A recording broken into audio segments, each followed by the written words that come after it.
Being Frank by Donna W. Earnhardt and Andrea Castllani. Hi, my name is Werner. I've been reading hundreds of books for you. Please subscribe to get them all. And watch until the end, where a surprise is waiting for you. Your mom can help you with that. Thank you. Frank was always Frank. Honesty is the best policy, he said.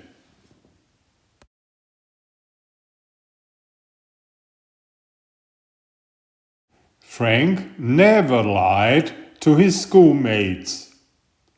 Your freckles remind me of the Big Dipper, he told Dottie.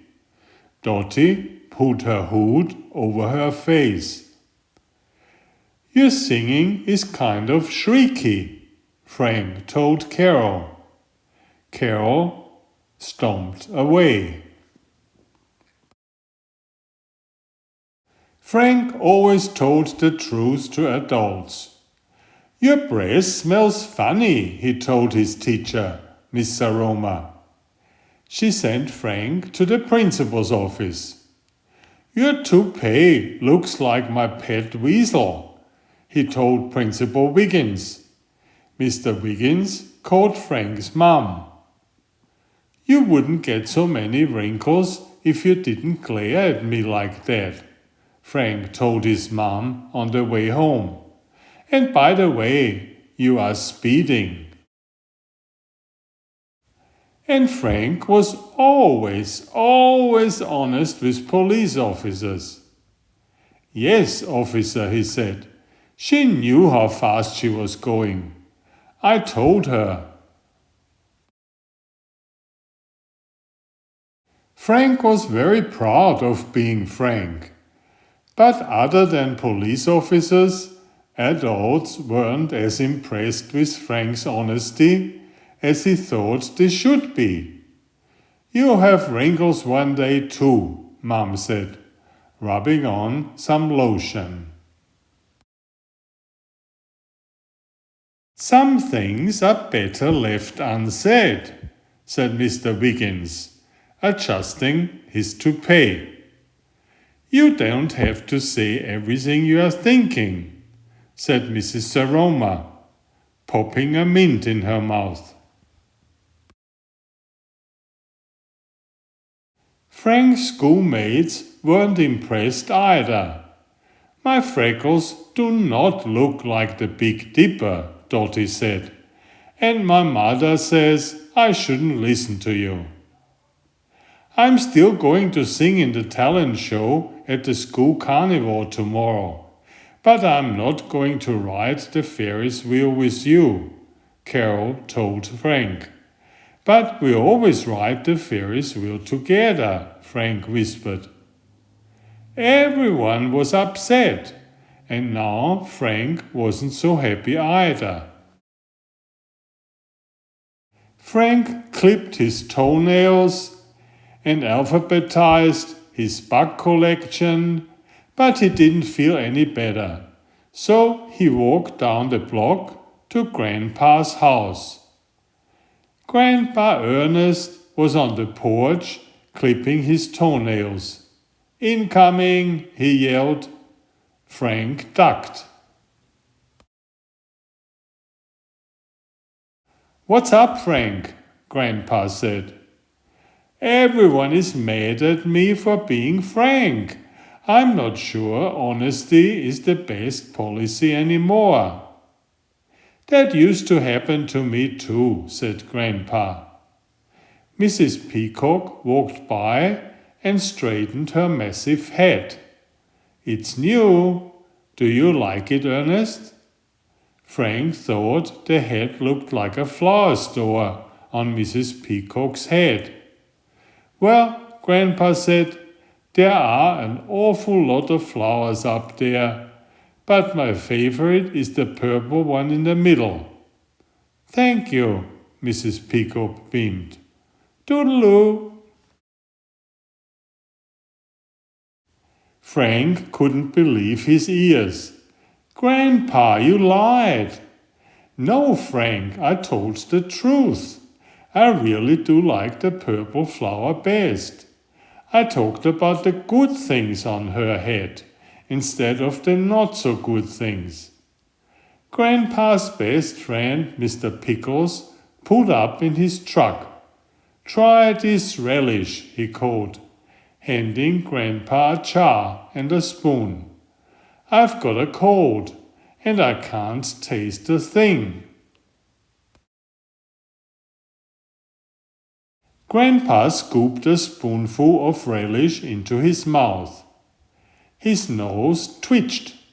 His eyes watered. His hair stood on end. "Give it to me straight, Ernest," said Mr. Pickles. "I can't sell it if it is no good." Grandpa wiped his eyes.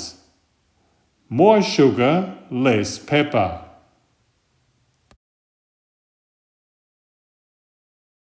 Mr. Pickles grinned and shook Grandpa's hand. "Back to the drawing board. Thanks for your help." "Grandpa, he didn't get mad at you." "That's right." Grandpa drank some water. "He asked me for the truth, and I gave it to him." Frank sighed. "So I shouldn't give the truth unless someone asks for it?" "You should always give people the truth," Grandpa said. "You just have to find the right way to serve it."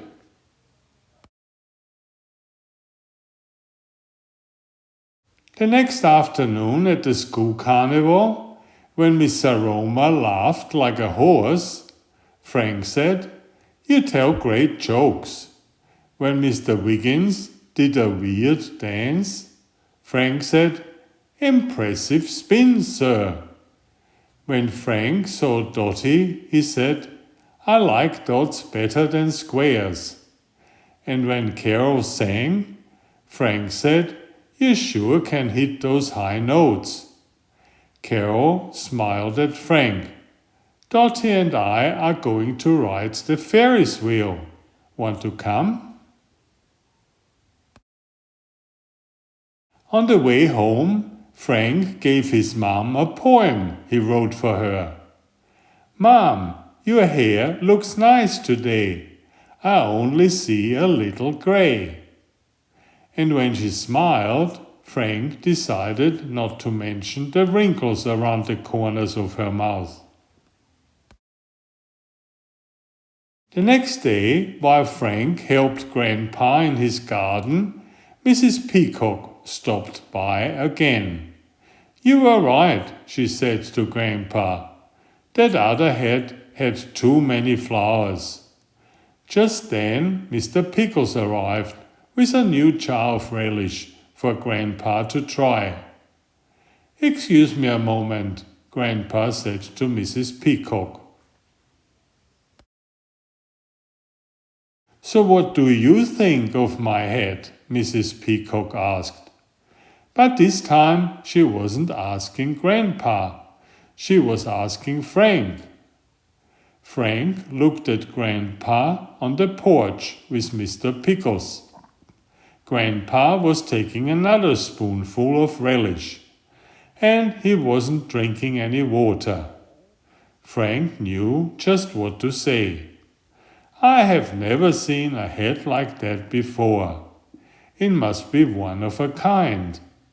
"Thank you," Mrs. Peacock beamed. "Toodle-doo." "So how is it being Frank today?" Grandpa asked. "Well, Grandpa, I still think honesty is the best policy," said Frank. "But now I know it's best served with more sugar." "And less pepper."